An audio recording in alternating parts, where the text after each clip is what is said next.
Bismillahirrahmanirrahim. Alhamdulillah rabbil alamin wa bihi nasta'in ala umuri dunya waddin. Rabbi shrah li sadri wa yassir li amri wa hlul 'uqdatam min lisani yafqahu qawli. Subhanaka la 'ilma lana illa ma 'allamtana innaka antal alimul hakim. Allahumma salli ala sayyidina Muhammad wa ala alihi wa sahbihi wa barik wa sallim. Assalamualaikum warahmatullahi taala wabarakatuh. Apa khabar semua? Semoga semua dalam keadaan kesihatan dan keafiatan, dan mudah-mudahan kita semua sentiasa dalam lindungan dan juga rahmat Allah Subhanahu wa taala insya-Allah. Jadi marilah sama-sama terlebih dahulu kita mulakan kelas kita dengan sama-sama kita baca surah Al-Fatihah. Mudah-mudahan Allah merahmati dan memberkati ilmu yang kita pelajari dan juga kita hadiahkan pada junjungan besar kita Nabi Muhammad sallallahu alaihi wasallam, sekalian keluarga para sahabat dan juga para pengikut-pengikutnya. Al-Fatihah. A'udzubillahi minasyaitonirrajim. Bismillahirrahmanirrahim. Alhamdulillahi rabbil alamin. Arrahmanirrahim. Maliki yaumiddin. Iyyaka na'budu wa iyyaka nasta'in. Ihdinas siratal mustaqim. Siratal ladzina an'amta 'alaihim ghairil maghdubi 'alaihim waladdallin. Amin. InsyaAllah kita sambung pada muka surat 173. Saya ingat lagi kita baru bicara berkenaan dengan kelebihan berkaitan dengan masjid. Yang mana pertama sekali ialah datang ke masjid kerana menghadiri kelas ilmu. Kita berhenti di sini kemarin.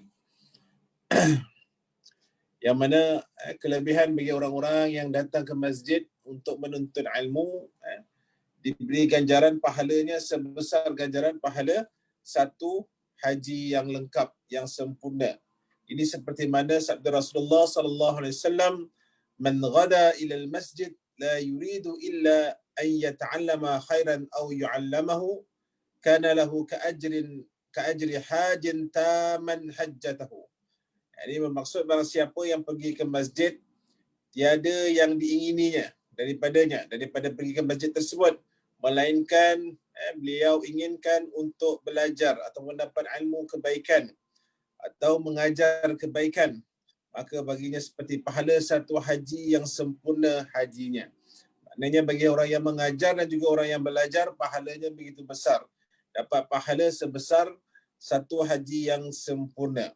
Dan hadis ini diriwayatkan oleh Imam At-Tabrani dan juga Imam Al-Hakim dan dihukumkan sebagai hadis sahih. Maknanya begitu besar pahala bagi orang-orang yang datang ke masjid untuk menuntut ilmu. Jadi sayangnya sekarang kita masih belum lagi untuk dapat datang ke masjid, tetapi kerana niat kita insya-Allah mudah-mudahan ada pahalanya yang besar bagi kita yang sama-sama menghadiri kelas-kelas ilmu yang bermanfaat dan kelas-kelas ilmu yang mendatangkan kebaikan, dan kita sendiri ingin mencari kebaikan tersebut. Jadi pahalanya begitu besar, subhanallah. Kerana untuk menuntut ilmu di masjid, seperti mana kata penulis, ramai yang mungkin merasa keberatan untuk ke masjid bagi menghadiri kelas-kelas agama atau ilmu kerana berbagai-bagai alasan. Memang berat kadang-kadang. Nak sebulan sekali nak datang dengan syarahan pun kadang-kadang rasa berat. Rasa ada saja perkara yang kita ingin lakukan. Ada macam-macam alasan. Tak bolehlah hujung minggu, sibuklah, kerjalah, bermacam-macam alasan. Oleh kerana pahalanya kita tidak dapat lihat. Oleh kerana sebab itulah itu yang menjadi penyebab kadang-kadang sukar bagi kita untuk pergi ke masjid untuk menghadiri kelas-kelas ilmu. Tapi perkara begini sebenarnya kita kena sendiri kena lawan diri kita untuk kita mencari ruang dan masa untuk pergi ke masjid dan mencari ilmu. Dan alhamdulillah di negara kita ini lebih kurang ada dalam 70 masjid, kebanyakannya semuanya aktif dengan berbagai-bagai program ilmiah. Jadi kita carilah ruang untuk kita. Mudah-mudahan adalah masa kita ke masjid untuk mencari ilmu kerana besarnya ganjaran ganjaran tersebut. Walaupun memang dalam keadaan sekarang ini mudah kita nak mencari untuk mendapatkan ilmu dengan YouTube-nya, dengan Facebook-nya, tetapi pahala untuk datang ke masjid tu, memang ilmu tu kita boleh dapat, tapi pahala yang kita nak kejar ni datang ke masjid menuntut ilmu, pahalanya sebesar satu haji yang lengkap. Jadi tak nakkah kita untuk dapat pahala yang begitu besar. Kita pun sedia maklum orang yang pergi haji dengan persiapannya, dugaan dan macam-macam. Tapi pahalanya begitu besar sekali. Begitu juga kita ni untuk dapat pahalanya, kita kalau boleh belajarlah, carilah ruang dan masa untuk kita menuntut ilmu. Memang tidak sama ataupun bukanlah maksudnya bila mana kita dah menuntut ilmu kat masjid dah tak payah pergi haji, tidak. Maknanya pahalanya begitulah besarnya pahala bagi orang yang menuntut ilmu di masjid. Kalau dapat berpeluang pergi haji itu lebih baik. Cuma nak dapatkan pahala tersebut, kita kalau nak pergi haji mungkin kena tunggu kota dan sebagainya. Tapi kalau untuk dapat pahala tersebut, kalau kita rajin datang ke masjid untuk menuntut ilmu, maka begitulah besarnya pahala bagi orang yang menuntut ilmu di masjid. InsyaAllah seperti mana saya katakan, mudah-mudahan kita pun sekarang ni pun dapat pahala yang besar di sisi Allah Subhanahu Wa Taala, kerana kita bukan tak mau pergi ke masjid tapi terhalang oleh kerana beberapa sebab atau kerana keadaan kita sekarang ni, maka tak dapat pergi ke masjid. Mudah-mudahan adalah pahalanya yang besar di sisi Allah Subhanahu Wa Taala. Kemudian kita juga perlu tahu bahawa banyak sekali kelebihan dan darjat yang Allah Subhanahu Wa Taala berikan kepada orang yang menuntut ilmu daripada yang tidak berilmu. Kelebihan orang yang berilmu. Dan kelebihan yang amat besar ini akan diterangkan nanti pada tajuk kelebihan belajar dan mengajar ilmu kebaikan pada bab-bab yang akan datang. Cuma nak digambarkan di sini, pentingnya kita ni sebagai umat Islam kena ada ilmu hatta dalam beribadah pun kena ada ilmu. Jangan hanya daripada dulu hingga sekarang kita hanya datang ke masjid beribadah ataupun beribadah ni kita just hanya ikut. Nak kena belajar. Bila kena belajar, carilah tempat-tempat ataupun guru-guru asatizah yang bertauliah. Seperti mana hari ini kita diingatkan dalam khutbah Jumaat, jangan belajar sembunyi-sembunyi ni kita tak tahu ni betul ke tak betul ke. Ini secara terang-terang.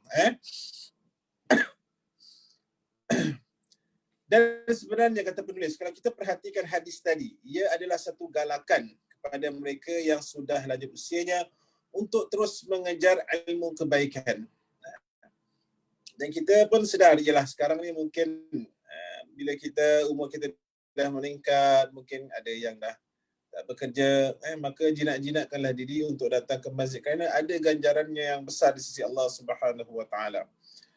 Dan Islam sama sekali tidak mengenal istilah bahawa ilmu itu hanya di bangku sekolah sahaja atau hanya tamat di pengajian tinggi sahaja. Maknanya selesai kita dah belajar, ataupun sebagai contoh kita mengaji kan. Kita mengaji kadang-kadang bila dah selesai khatam sekali, maknanya khatam teruslah tu.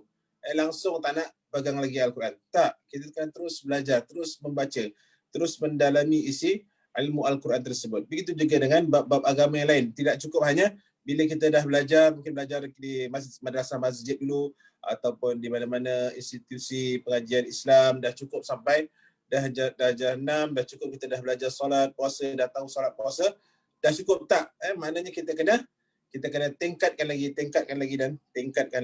Maknanya kita ni orang Islam belajar sampailah akhir hayat kita. Jadi pentingnya dalam kita nak mencari ilmu, terutama ilmu agama. Ilmu dunia alhamdulillah kita mungkin dah belajar di sekolah dan sebagainya, dah meningkatkan dalam kos-kos tempat kerja dan sebagainya. Tapi ilmu agama ni kita pun kena cari dan kena tingkatkan juga. Jadi penting. Dan di antara cara kita nak mencari ilmu ni, kebanyakannya kalau di Singapura ni ilmu agamanya di masjid. Ambillah peluang, insya-Allah kita doa sama-sama, mudah-mudahan tak lama lagi masjid kita akan dibuka semula untuk kuliah-kuliah. Jadi ambillah peluang ni untuk kita hadiri. Bukan hadiri setakat dapat ilmu saja, tapi nak mengejarkan pahala seperti mana kata Rasulullah sallallahu alaihi wasallam, mendapat pahala satu haji yang sempurna bagi orang yang menuntut ilmu, datang ke masjid semata-mata nak menuntut ilmu. Jadi itu yang pertama, kelebihan orang yang pergi ke masjid menuntut ilmu. Kemudian yang kedua, pada muka surat 176. Okey, ini pun kita mungkin dah berbicara dalam awal kitab ni berkenaan dengan setiap langkah ke masjid diangkat darjat. Diangkat darjat orang yang langkah ke masjid. Dah sampai masjid satu dapat ilmu, kemudian dapat pahala sebesar saja. Langkah dia pergi ke masjid pun, menuju ke masjid pun ada pahalanya. Dan satu kelebihan besar yang berkaitan dengan masjid ialah setiap langkah untuk ke masjid akan diangkat darjat seseorang di sisi Allah Subhanahu Wa Taala. Jadi ini yang kita perlu tekankan, kita nak mencari darjat di sisi Allah Subhanahu Wa Taala. Jangan dikira darjat yang nak diberikan oleh manusia ataupun pujian oleh manusia, tapi carilah darjat yang diangkat di sisi Allah Subhanahu Wa Taala, dan antaranya ialah melangkah menuju ke masjid. Dan kemudian dihapuskan dosa-dosanya sebanyak bilangan langkahnya. Masya-Allah, besarnya pahala orang yang melangkah ke masjid. Nak dibanding dengan dosa-dosa yang kita lakukan, banyak sekali dosa-dosa yang kita lakukan. Tapi dengan langkah ke masjid ni dapat menghapuskan dosa-dosa kita. Sabda Rasulullah sallallahu alaihi wasallam yang bermaksud, tidaklah melangkah satu langkah ke masjid melainkan Allah Subhanahu Wa Taala akan mengangkat baginya satu darjat dan dihapuskan baginya satu dosa. Hadis riwayat Imam Bukhari dan juga Imam Muslim. Maknanya tidak ada sia-sianya perkara apabila kita melakukan melangkahkan diri kita ni untuk menuju ke rumah Allah Subhanahu Wa Taala. Pastinya adanya pahala di sisi Allah Subhanahu Wa Taala. Dan sebagaimana yang telah diterangkan dahulu tentang kelebihan satu darjat di sisi Allah Subhanahu Wa Taala, maka bayangkan kalau dalam perjalanan kita ke masjid tu langkah kita adalah sebanyak 700 kali langkah. Agak-agak pernah kira tak langkah kita ke masjid? Okay, langkah ni pun kita kena luaskanlah. Luaskanlah pemikiran kita ni bahawasanya langkah tu tidak semestinya langkah dengan kaki. Yalah, sekarang kita hidup di zaman yang banyak kemudahan. Ada kereta, ada Grab, ada basikal, ada motor dan sebagainya. Maknanya langkah tu sama ada langkah ataupun pusingan roda, itu semua termasuk dalam langkah kita menuju ke masjid. Maka bayangkan kalau kita pernahlah kita berkira langkah kita ke masjid, bayangkan beratus kali langkah kita menuju ke masjid, begitulah ratus kalinya darjat kita pahala diberi oleh Allah Subhanahu Wa Taala dan juga penghapusan dosa terhadap segala dosa yang kita lakukan. Jadi bermakna kalau 700 kali langkah bermakna 700 pahala dan darjat yang diangkat ataupun diberi oleh Allah Subhanahu Wa Taala, dan juga 700 kesalahan dihapuskan oleh Allah Subhanahu Wa Taala. 700 pahala, 700 darjat dan 700 dosa dihapuskan. Senang kan? Senang tapi nak buat tu kadang-kadang yang menjadi cabaran buat diri kita. Jadi kita kena lawanlah kerana begitu banyak sekali ganjaran yang Allah berikan. Adakah kata penulis, adakah anda mahu melepaskan kelebihan yang besar ini? Maknanya kita tanyalah diri kita sendiri. Adakah kita nak lepaskan peluang ini? Kalau tak lepaskan peluang ini, ialah kita ni makin hari umur makin meningkat. Mungkin dulu kita pun tidak tahu kelebihan ini.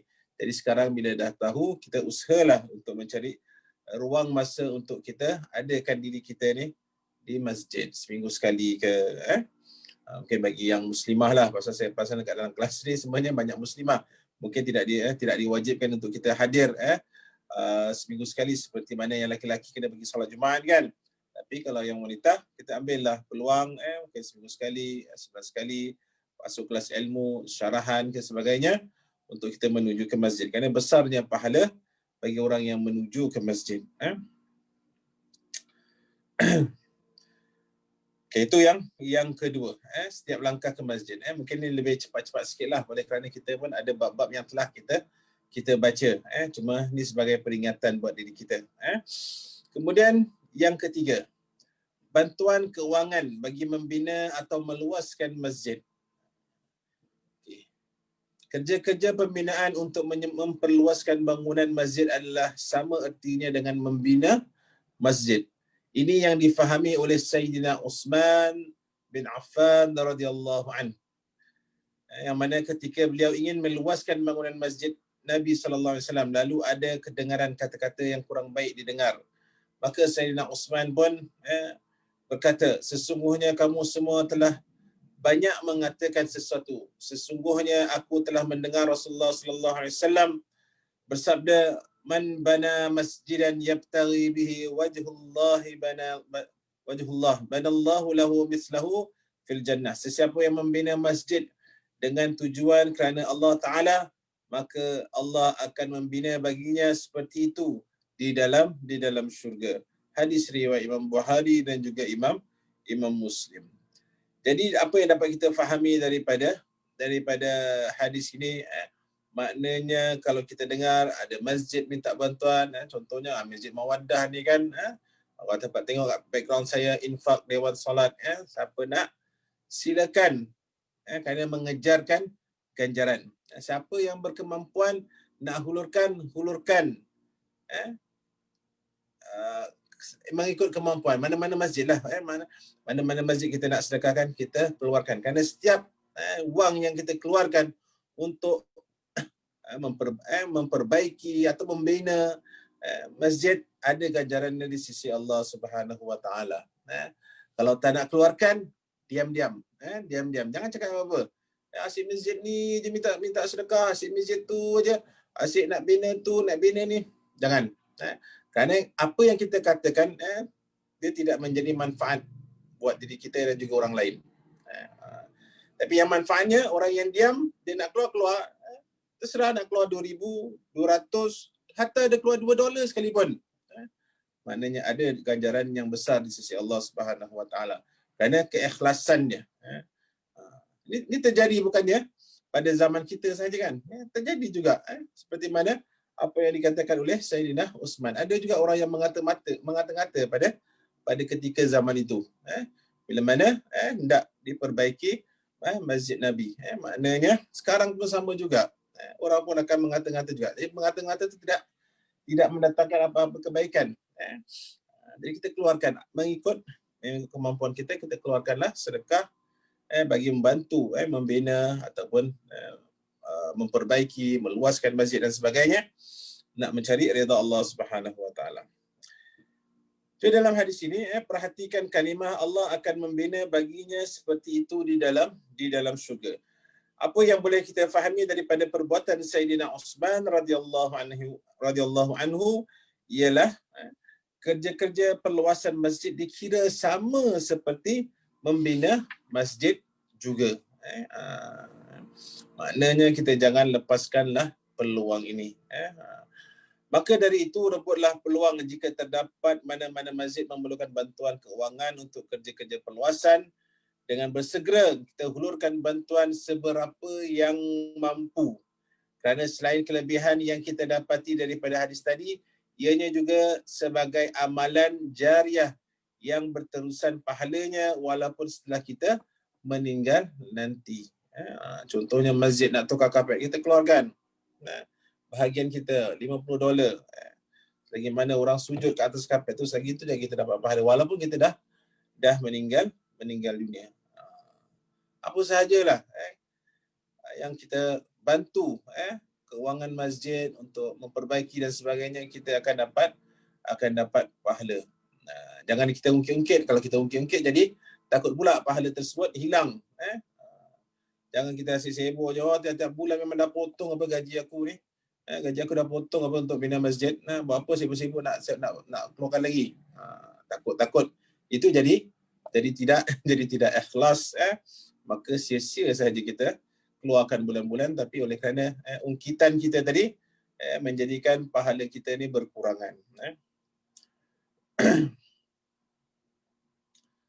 Okay, kemudian ada persoalan dalam kitab ni, adakah pahala membina masjid yang dimaksudkan hadis tadi ialah dengan duit satu orang sahaja, atau termasuk juga dengan menderma katakanlah hanya $10 sahaja dan dikumpulkan derma itu dari orang ramai sehingga terbinanya masjid. Pastinya lah kalau kita lah kat Singapura, kalau satu orang aja nak bina masjid memang di luar kemampuan kita lah. Satu masjid dia makan berjuta dolar kan. Jadi ada persoalan begitu. Apa yang jelas daripada hadis tadi ialah tidak semestinya dengan belanja satu orang sahaja yang dapat kelebihan yang besar ini. Bahkan hadis ini adalah berbentuk umum. Berbentuk umum dan termasuk mereka yang menghulurkan derma ikhlas yang semampunya. Walaupun dengan hanya $10 sahaja, yang mana duit ini akan dikumpulkan dengan wang derma yang lain sehingga terbinanya masjid. Jadi tidak semestinya satu orang sahaja. Boleh kita kumpulkan daripada beberapa orang ataupun beberapa ratus orang. Contohnya macam kitalah di Singapura ini cari dana perbaikan, bina dan sebagainya. Maknanya semua sekali itu orang-orang yang menderma itu dapat pahala ataupun dapat ganjaran di sisi Allah Subhanahu Wa Taala, seperti mana kata Rasulullah, akan dibina baginya seperti itu di dalam syurga. Jadi boleh katakanlah hari ini bapa kita nak pergi ke masjid, abang kita, suami kita nak pergi masjid, masing-masing kumpul dapat ada $2, ada yang $1, atau anak-anak yang kecil kita galakkan ajar, keluarkan 20 sen, 30 sen, kumpul terus masuk tambung pembinaan, tabung penyelenggaraan atau apa sahajalah untuk masjid. Mudah-mudahan ada pahalanya di sisi Allah Subhanahu Wa Taala dan mendapat ganjaran kita membina masjid. Kemudian, adakah termasuk pahala membina masjid itu sama seperti membina sekolah agama? Ada pula soalan macam itu pula. Ini bergantung kepada keperluan masyarakat Islam. Jika masjid lebih diperlukan kerana kekurangan, maka diutamakan masjid terlebih dahulu. Kalau tidak, ditumpukan pula pada pembinaan sekolah agama jika sekolah agama diperlukan sangat kerana ketiadaan tempat untuk murid-murid. Dan lagi pun kita perlu ingat bahawa agama tidak akan berdiri tegak tanpa adanya para ulama yang mempertahankan Islam. Maknanya sekiranya datang persoalan nak bina mana dulu, masjid ke madrasah ni, contohlah. Dua-dua ada berkaitan dengan agama. Maka kalau perlukan masjid, kita buat masjid dulu. Kalau sekarang kita di Singapura ni, alhamdulillah kita kat Singapura ni sebenarnya stabil, jadi tak jadi masalah. Ada $10, $5 untuk masjid, $5 untuk pelajar-pelajar agama, kerana mereka inilah yang kelak yang akan memimpin solat di masjid, memimpin kelas-kelas agama dan sebagainya. Jadi dua-dua berkeperluan dan bantulah mana yang kita inginkan, yang lebih memerlukan. Tak jadi masalah. Yang penting di sini ialah kedua-dua bangunan ini, iaitu masjid dan madrasah, adalah usaha amal jariah yang berterusan pahalanya selagi bangunan itu wujud, walaupun setelah lama kita meninggal dunia. Kita pernah adalah bahagian kita $10. Bila kumpul batu bata dulu kan, adalah bahagian kita $10. Sama lagi batu tu berada dekat masjid tu, selagi itulah pahala kita berjalan walaupun kita telah meninggal dunia. Walaupun itu juga dengan madrasah, selagi bangku yang kita, kursi yang kita sediakan, selagi itulah diduduk oleh pelajar-pelajar yang belajar berkenaan agama, belajar Al-Quran dan sebagainya, selagi itulah pahala kita berterusan. Jadi rebutlah pahala-pahala yang mana kita boleh ataupun amalan yang boleh mendatangkan pahala bagi diri kita semasa sekarang ataupun setelah kita meninggal dunia. Kita berebutlah untuk kita bekalkan kelak bila kita dah tak ada lagi kat dunia ni. Mudah-mudahan pahala tersebut berterusan. Okey, selesai. Yang ketiga berkenaan dengan bantuan kewangan bagi membina atau meluaskan masjid. Jadi rebutlah peluang ini selagi mana kita ni orang kata kita ni masih lagi berkemampuan untuk laksanakan, kita laksanakanlah. Kadang-kadang kita kena ingat, inilah bekalan kita untuk akhirat. Apa yang kita makan, apa yang kita pakai, apa yang kita sedekahkan, itu semuanya yang akan bersama-sama. Yang makan, minum tu semua kat dunia lah, pakaian semua. Tapi yang kita sedekahkan tu, itulah bekalan untuk akhirat kita, untuk menghadap Allah Subhanahu Wa Taala bila mana ditanya apa yang kita lakukan dengan harta yang telah Allah pinjamkan. Kita adalah buat sedekah sikit, adalah buat amal jariah sikit, tolong fakir miskin dan sebagainya, dikeluarkan zakat dan sebagainya, maka itulah yang kita akan bawa kembali. Mana yang kita simpan dalam bank itu semua, itu semua waris punya. Kalau waris ingat untuk buat sedekah, alhamdulillah. Tapi kalau sebaliknya, tak menjadi apa-apa kebaikan bagi harta yang kita tinggalkan. Okey, yang keempat, hati yang sentiasa ingatkan masjid.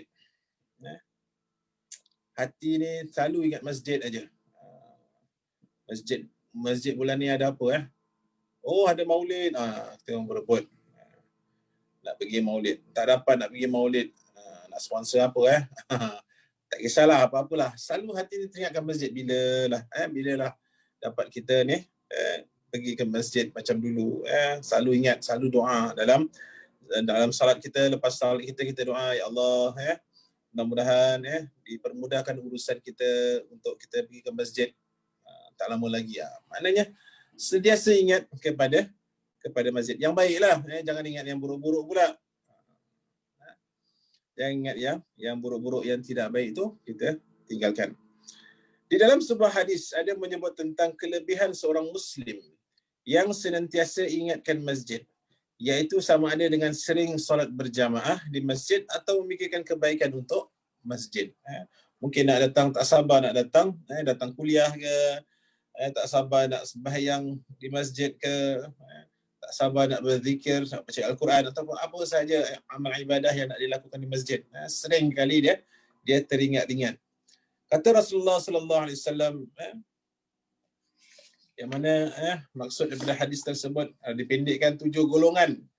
7 golongan yang akan bernaung di bawah naungan Allah Subhanahu Wa Taala pada hari yang tiada naungan melainkan naungannya, yakni naungan Allah. Di antaranya ada 7 golongan lah, tapi di antaranya ialah seorang lelaki ataupun seorang mana lelaki kira umumlah, sama lelaki atau perempuan, yang hatinya sentiasa ingatkan masjid, yang sentiasa ingat, dah lama aku tak pergi ke masjid, dah lama dah tak beribadah di masjid, dah lama dah tak buat qiyam di masjid. Hatinya selalu teringat-ingat untuk melakukan ibadah di masjid. Maka orang yang golongan yang ini, yang seperti mana yang disebutkan ni, inilah antara golongan yang akan mendapat naungan Allah Subhanahu Wa Taala di hari akhirat, yang mana pada ketika itu tiada naungan yang dapat menaunginya melainkan naungan Allah Subhanahu Wa Taala, melainkan lindungan Allah Subhanahu Wa Taala. Kita tak tahu apa yang terjadi di hari akhirat kelak. Mungkin ada yang kepanasan ke, mungkin yang ada kegelisahan ke. Tapi bagi orang yang sentiasa ingat kepada masjid, mereka akan dapat naungan Allah Subhanahu Wa Taala. Mereka tidak akan gelisah, mereka akan tenang menantikan perhitungan amalan-amalannya. Inilah di antaranya ialah golongan yang mendapat naungan Allah Subhanahu Wa Taala. Jadi rebutlah diri kita ni untuk ingatkan perkara-perkara kebaikan. Terlebih lagi ingat kepada masjid untuk kita beribadah kepada Allah Subhanahu Wa Taala. Dan kemudian dapatkah para pembaca, kata penulis, bayangkan keadaan manusia pada hari mahsyar nanti. Ada cerita kat sini. Setiap daripada kita akan cuba mencari perlindungan bagi menyelamatkan diri dari panas terik dan dari keadaan yang sungguh menakutkan itu. Lebih-lebih lagi kehidupan manusia di padang mahsyar. Nanti yang mana akan dihitung segala amal mereka yang mengambil masa ratusan tahun. Ataupun tidak, jika tidak ribuan. Maknanya kita akan lama di padang mahsyar kita. Kita nak tunggu bila kita punya turn ni akan diperhitungkan amalan kita. Bila masa menunggu itulah, mungkin yang ada kepanasan dengan di padang mahsyar, cuma kita berdiri kat padang bola tengah-tengah hari besok, pasti kita nak lindungan. Time tu bolehlah kita dah bawa payung untuk lindung diri kita. Tapi di padang mahsyar tidak ada payung, tidak ada payung ke, orang dah tak peduli dah sama anak, isteri, ibu, ayah, semuanya nak cari perlindungan sendiri. Tiada perlindungan melainkan hanya mendapat perlindungan Allah Subhanahu Wa Taala. Jadi untuk mendapat perlindungan Allah Subhanahu Wa Taala, jadilah orang yang sentiasa ingat kepada masjid. Tetapi dengan membekalkan hati, seperti mana kata penulis, tetapi dengan membekalkan hati yang sentiasa ingatkan masjid, maka akan diberikan perlindungan yang bukan datangnya dari makhluk ataupun malaikat, tetapi langsung daripada Allah Subhanahu Wa Taala, iaitu dilindung dari panas terik dan ketakutan pada hari mahsyar nanti. Takut, masing-masing takut. Kita kelak akan takut sama ada kita akan dapat kitab kita daripada sebelah kanan ataupun sebelah kiri. Kemudian kita diperhitungkan amalan kita bagaimana. Sedangkan sekarang aja kalau kita lihat anak-anak kita ataupun diri kita sendirilah, kalau kita duduki suatu exam, bila dah sampai masanya nak dapat natijah, kita pun berdebar kan. Berdebar. Rasa tak tenang. Dia tak boleh tidur malam kalau besoklah keluar natijah, keluar result, exam tak dapat tidur. Bukannya anak-anak saja, mak bapak pun tak dapat tidur. Anak aku pas ke tak pas, pas ke tak pas. Jadi begitulah kelak di padang mahsyar kita akan merasa berdebar, akan merasa takut untuk diperhitungkan amalan kita. Jadi pada ketika itulah kita perlukan penenang, pelindung, dan tiada lagi lindungan melainkan hanya dengan lindungan Allah Subhanahu Wa Taala.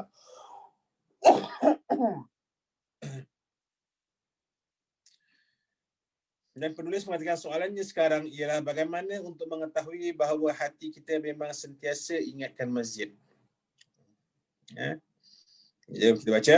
Di antara tanda-tandanya seperti merasa rindu jika tidak menjejakkan kaki ke masjid dalam sehari. Kita ni bukan sehari, kita dah beberapa bulan kan.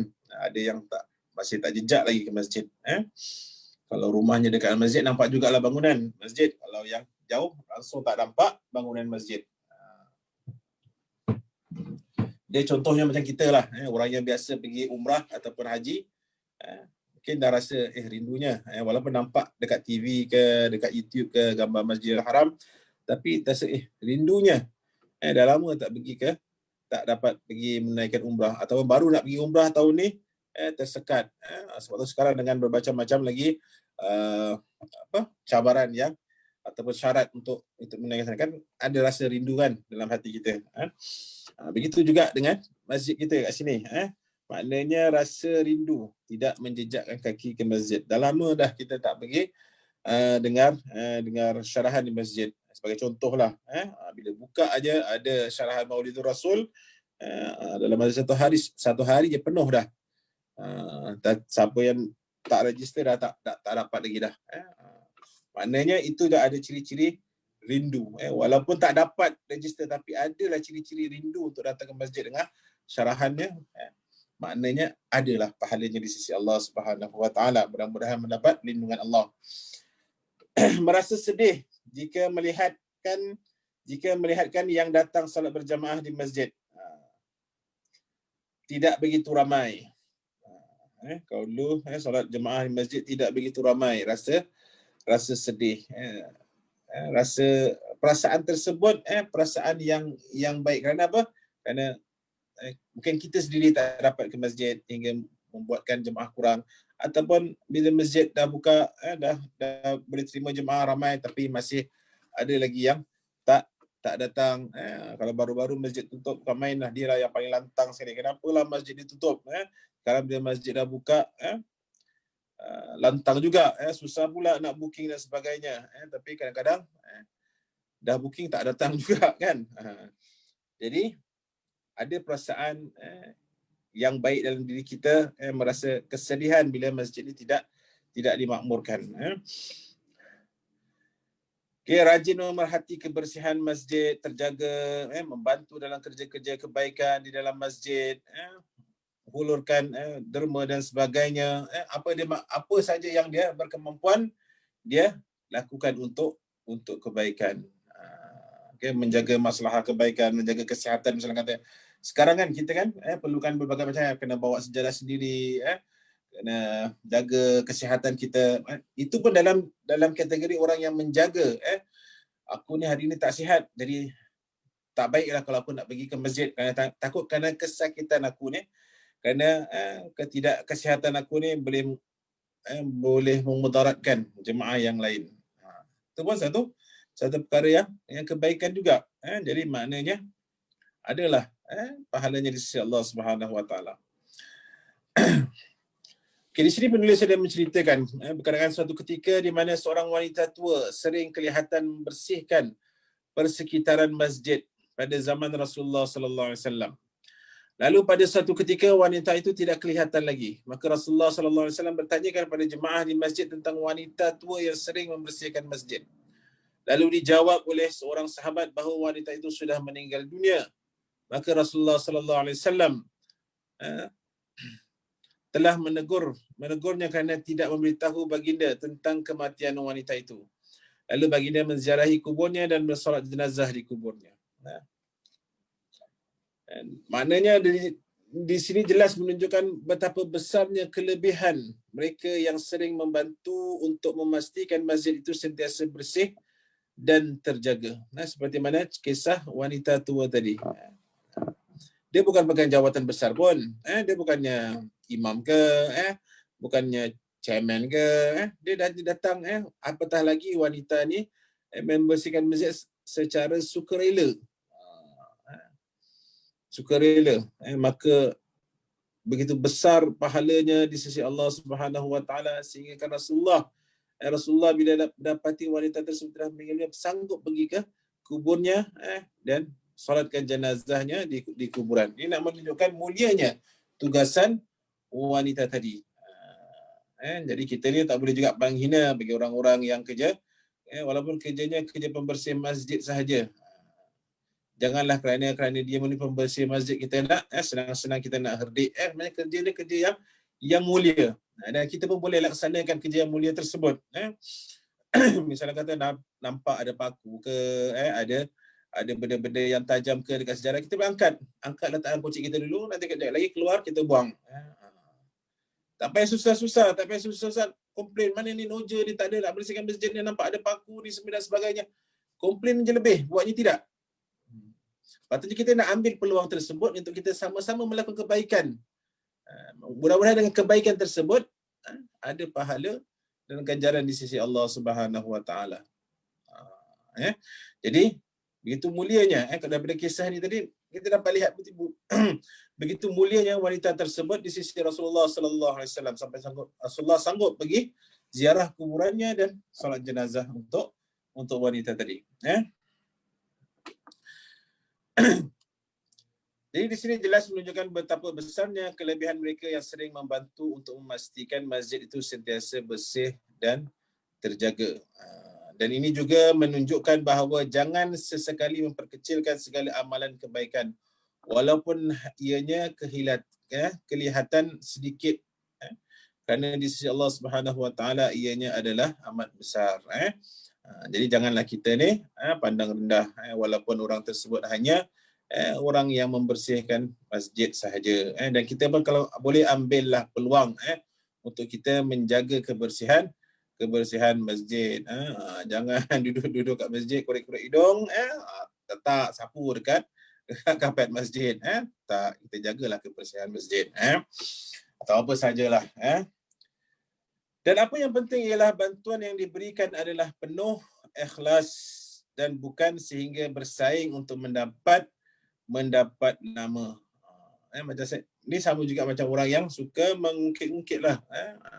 Maknanya kita kalau dah buat kebaikan, kita diam ikhlas kerana Allah Subhanahu Wa Taala. Mudah-mudahan amalan kita diterima oleh Allah Subhanahu Wa Taala. Tapi kalau kita nak dapat nama, nak dapat pujian, takut-takut kita yang akan kita yang akan kecewa dan kita yang akan rugi. Pahala di sisi Allah dah tak ada, pujian pun tak dapat. Ataupun dapat pujian tetapi tak ada pahala di sisi Allah Subhanahu Wa Taala. Jadi hati-hati dalam kita nak kebaikan. Jadi beruntunglah hati-hati yang senantiasa mengingatkan masjid dan meringankan tangan untuk membantu kerja-kerja bagi kebaikan masjid dan yang datang ke masjid. Jadi kita ni buat baik kepada masjid ni ada maslahah yang kita nak dapatkan ataupun kita nak inginkan ialah Allah pandang. Allah pandang amalan kita. Allah pandang kebaikan yang kita lakukan. Yang itulah yang kita kena cari. Bukannya pujian manusia, bukannya nama, pangkat dan sebagainya. First kali pastikan kita buat sesuatu untuk masjid nak mencari redha Allah Subhanahu Wa Taala. Jadi itulah yang digambarkan sebagai orang yang inginkan kebaikan, ingat hatinya sentiasa pada masjid.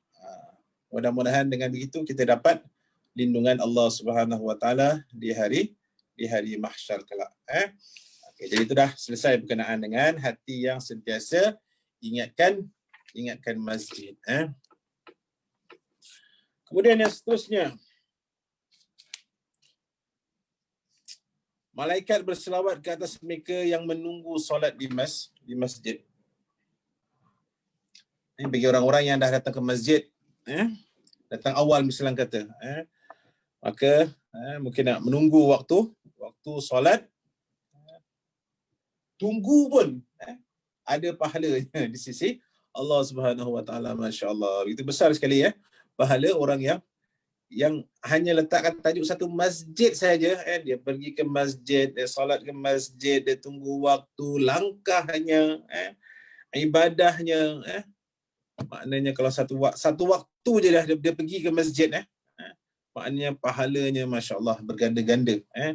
Ibaratlah kalau dapatlah dia dilihat pahala tersebut ataupun ganjaran tersebut dalam bentuk yang zahir, maknanya kalau pergi ke masjid dengan tangan kosong balik, berguni-guni pahala yang dia perolehi.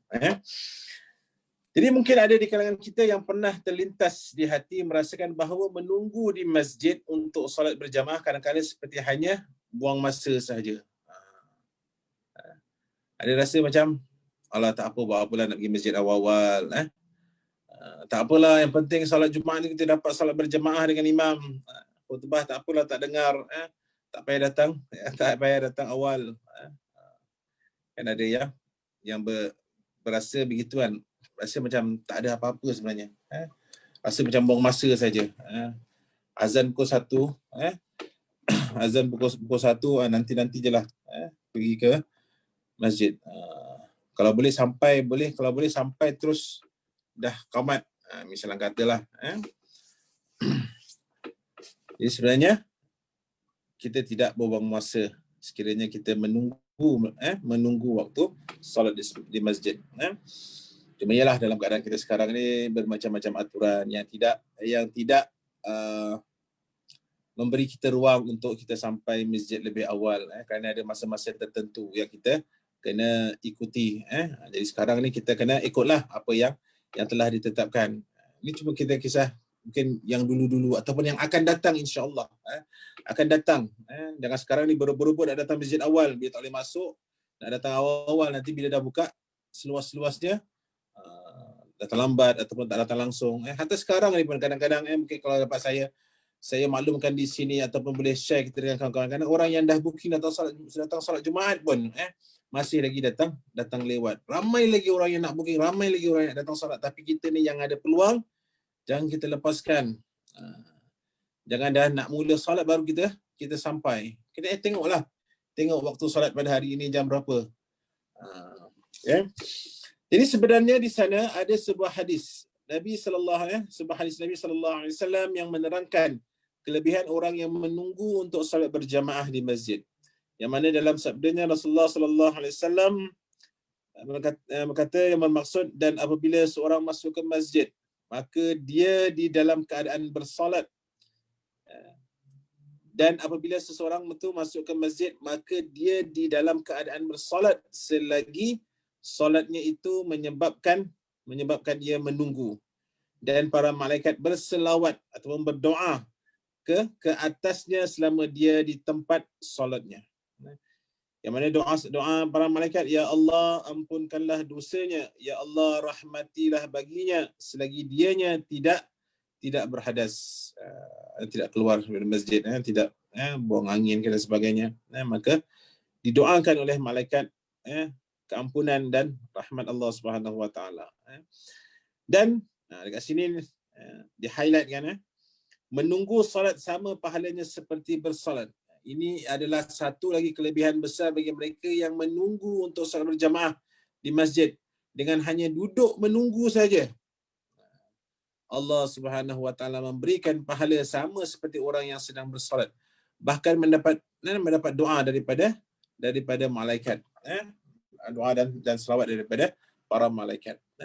Maknanya bila dia datang, katakanlah azan jam 1, maknanya pukul 12.50 dia dah sampai.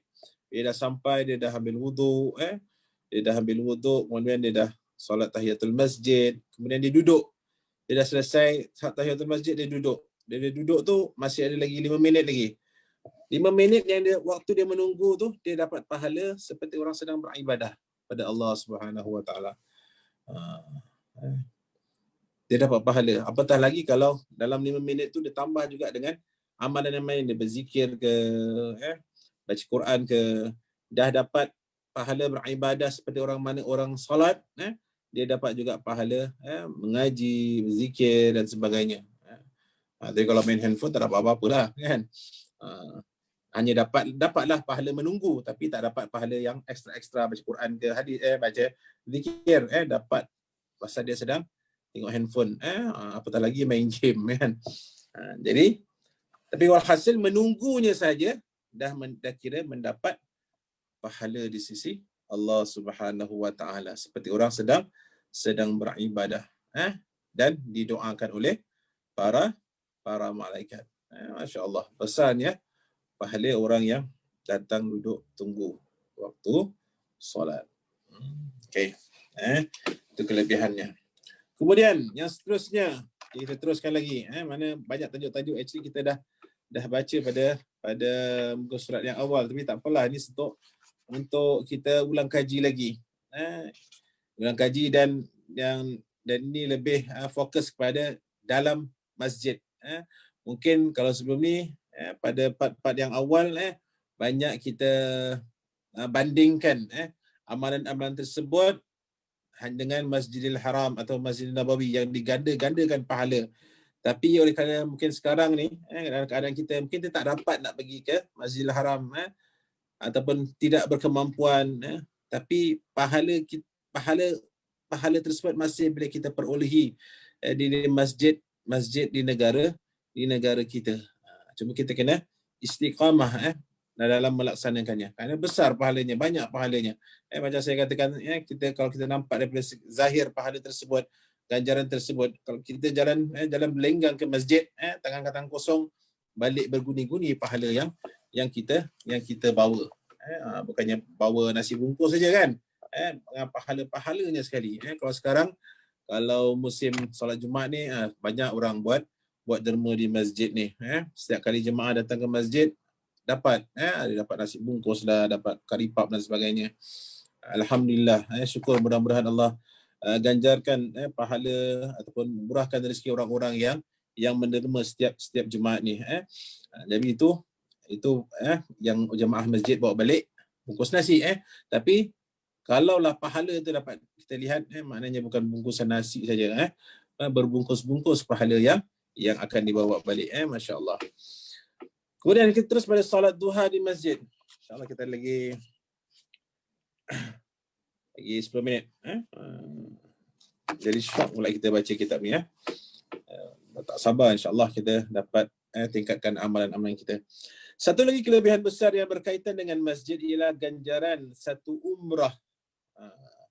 Tadi dah pahala haji, ini pahala umrah. Jika seorang itu dapat hadir ke masjid untuk menunaikan solat duha. Cuba masa sekarang ni, okey, saya mewakili pihak masjid, memang kita tidak dibuka untuk solat duha di masjid-masjid. Cuma insya-Allah lah akan datang bila masjid dah buka dengan seperti biasa. Mudah-mudahan adalah masa kita untuk datang ke masjid untuk solat duha. Kalau sekarang ni cukuplah kita solat duha di rumah sahaja.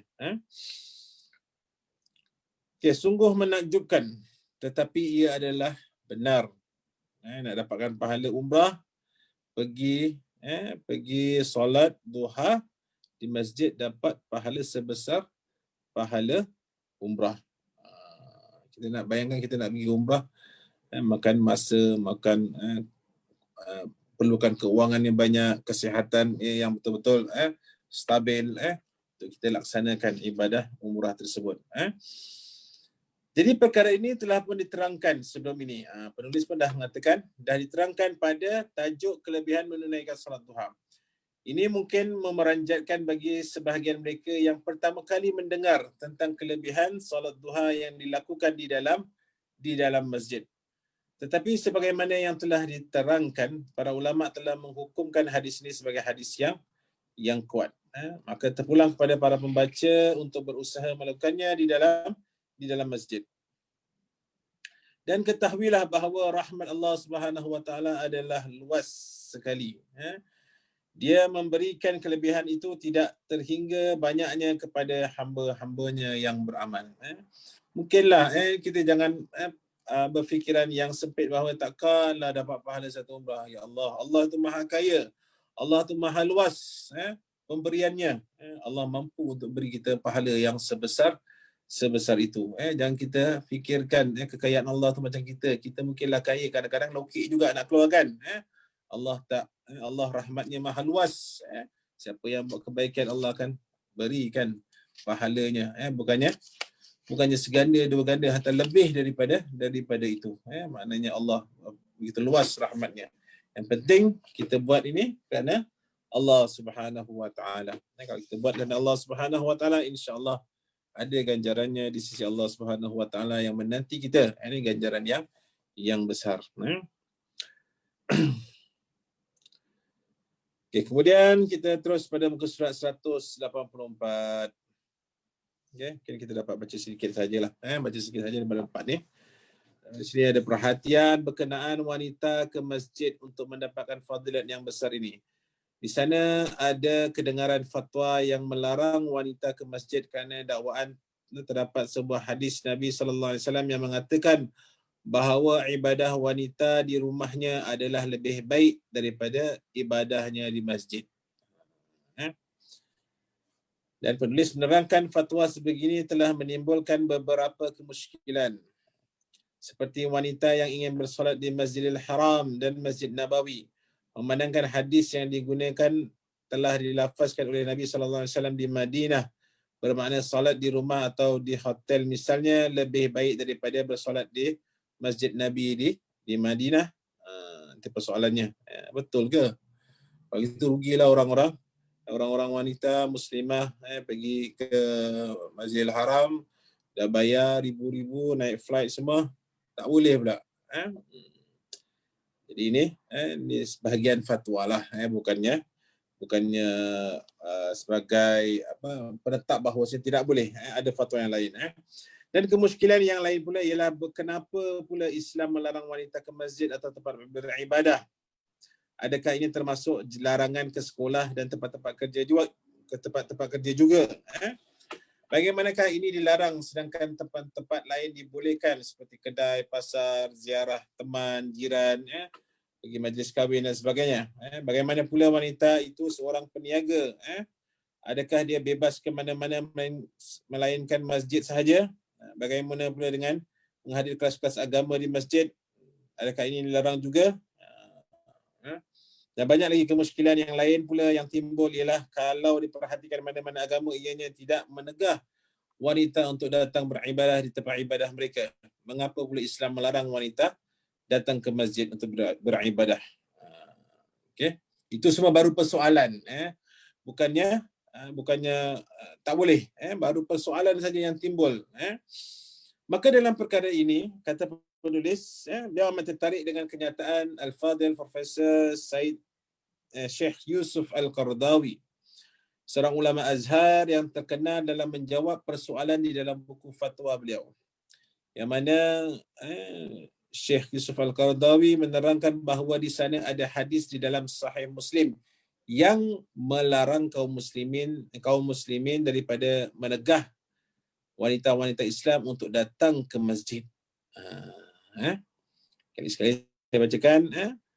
Syekh Yusuf Al-Qaradawi menerangkan bahawa di sana ada hadis dalam Sahih Muslim yang melarang kaum muslimin daripada menegah kaum muslimah untuk datang ke masjid. Bahkan salat Jumaat misalnya, di mana ada khutbah yang baik yang patut didengar oleh kaum ibu, sepatutnya mereka dapat datang bersama-sama mendengar bagi meningkatkan ilmu agama mereka.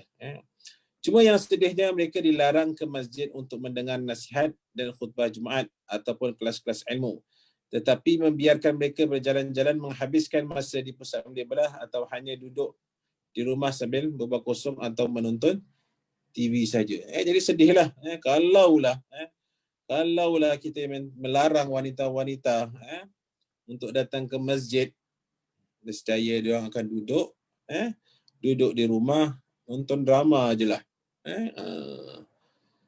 Tengok movie je. Jadi ini satu tanggapan ataupun yang berat sebelah lah. Islam tak begitu. Takkanlah wanita dah dibolehkan pergi shopping center tapi masjid tak boleh. Itu mungkinlah pandangan yang tidak bernas. Jadi wanita hari ini, wanita Islam hari ini perlu digalakkan menghadiri kelas-kelas agama, ceramah atau khutbah. Contoh khutbah hari raya. Khutbah hari raya kita galakkan sangat wanita, ibu-ibu, anak-anak datang ke masjid. Cuma ialah bila solat Jumaat tu memang tempat amat terhad dan hukumnya wajib bagi muslimin saja. Tapi kalau ada kelebihan tempat maka silakan. Tapi kalau tidak ada, maka didahulukan untuk kaum muslimin. Tapi kalau khutbah hari raya, salat hari raya, Aidil Fitri atau Aidil Adha memang digalakkan semuanya datang sekeluarga untuk sama-sama mendengar khutbah.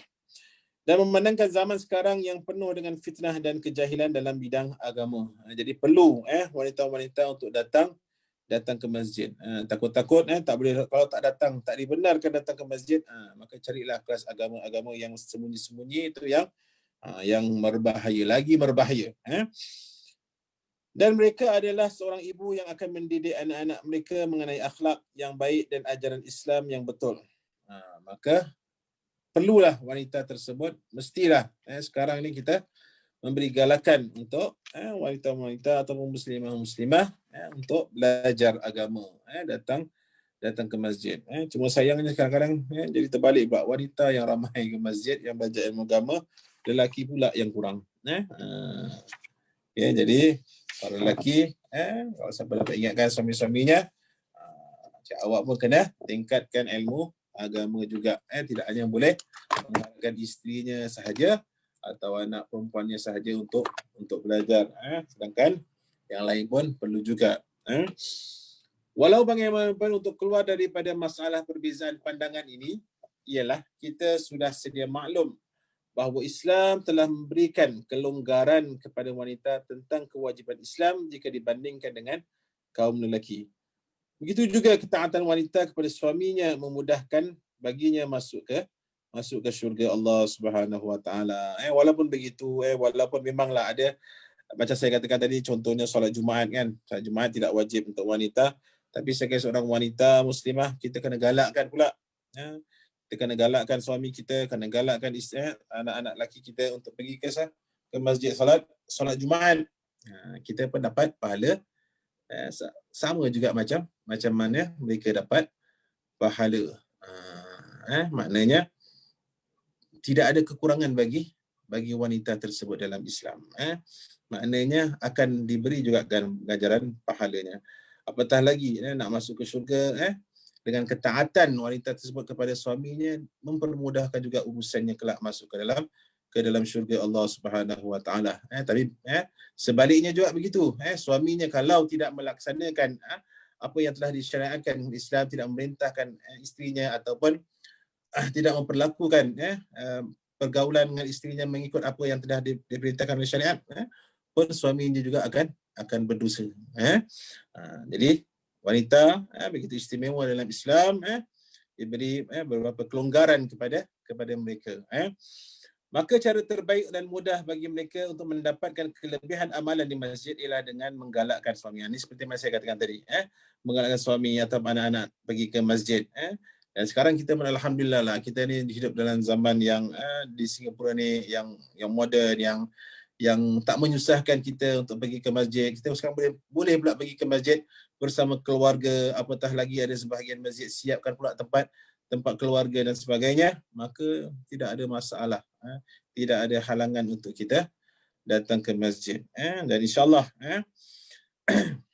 mudah-mudahan kita dapatlah gunakan nikmat yang besar ini yang telah Allah berikan kepada kita di negara Singapura ni, yang mempermudahkan urusan kita, baik lelaki baik wanita, untuk pergi ke masjid.